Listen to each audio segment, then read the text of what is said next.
Come on, we can do this. What do a Peaky Blinders themed bar and a custom-built yoga studio have in common? They are both contenders to be named Shed of the Year. It's surprisingly a packed field. Breakfast Graham Satchell has been to meet some of those people for whom the humble shed is their pride and joy.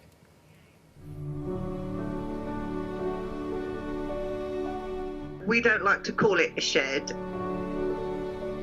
It's wooden built, but it is a yoga and Pilates studio, which is where I teach and work. I've said probably for 15 years, haven't I, over and over, I would love to have my own studio, I'd love to have my own studio.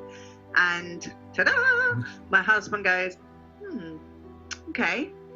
So began a mammoth lockdown project. Geraint has spent most of the last year building a yoga studio for his wife Mel in the back garden.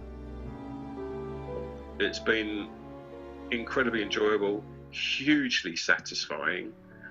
To be able to stand in the kitchen window and look down and see that something that I've created myself is just fantastic.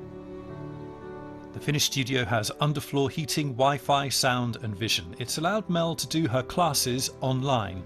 Mel started doing yoga to help her cope with postnatal depression. It's been a huge saviour for me, and if I can help transfer that to others, then fantastic.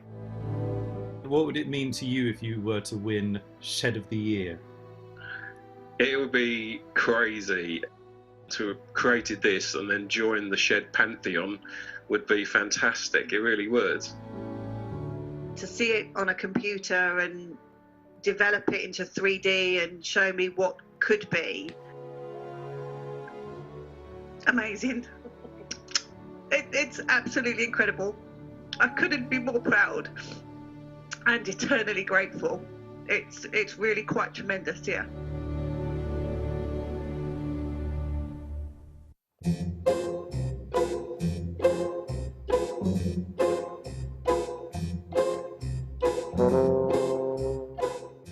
We always knew that the first name for the bar had to be something to do with Peaky Blinders, and that's why we called it Mick and Sue's Peaky Blinders.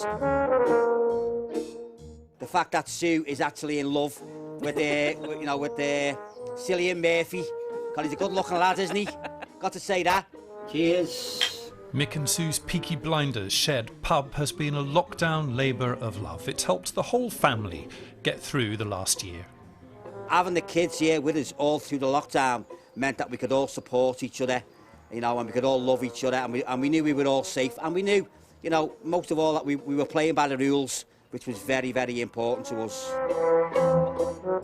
It's been an escape away from the house, to come into here just to chill and relax and feel as though you're in a different world, basically. And when the bars do open up again, we don't want to go out. We're happy here. We're happy staying in our own bubble here and socialising this way.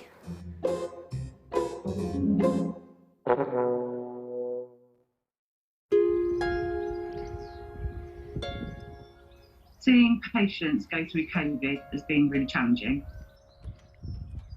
It affects you every day. You come home from work and you absorb that. So it's about, how do I manage myself and prepare to go in the next day and do it all again? So hence the shed. Diane Shed has become a haven from the outside world. She's a frailty nurse, caring for patients in care homes.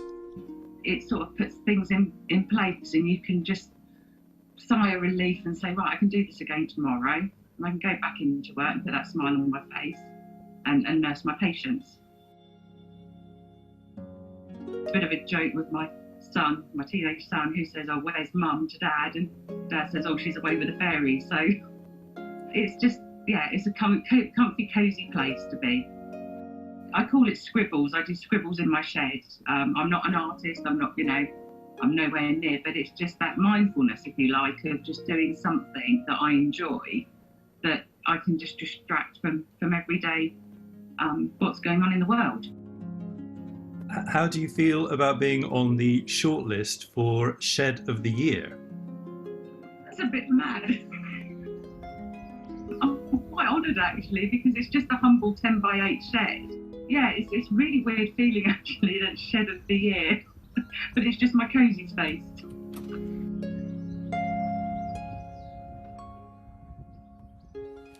There's lots of questions about that. When is a shed not a shed? Well, I think the rules need to be a bit stricter, Louise, right? Wi-Fi, not a shed. Heating, not a shed. Really? I don't think... Can you have a little electric heater or not? if you've got...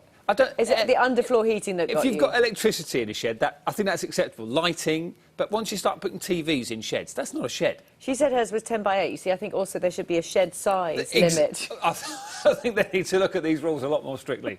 I think they've just extended sheds into any building that's in the garden when some of those were basically houses. We might have organised it differently, but anyway, you might think differently as well. Just feel free to get in touch. When is a shed not a shed? Yes, very good question for just before 7 o'clock on a Wednesday morning. Now.